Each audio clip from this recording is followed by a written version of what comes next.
Silo, and I'm from 7th semester PS College of Engineering Mandya.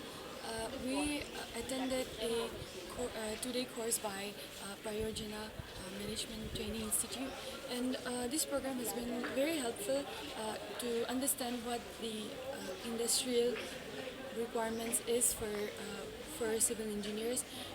We talked especially when talking about the opportunities for entrepreneurship as civil engineers. That was very interesting, as I'm particularly very interested in the subject. And we're also going to be talking about the quality assurance, quality control techniques, and we've talked about the scope of work and reading of constructions and many things. And this has been really helpful, and I 100% would suggest people to also take part in this program.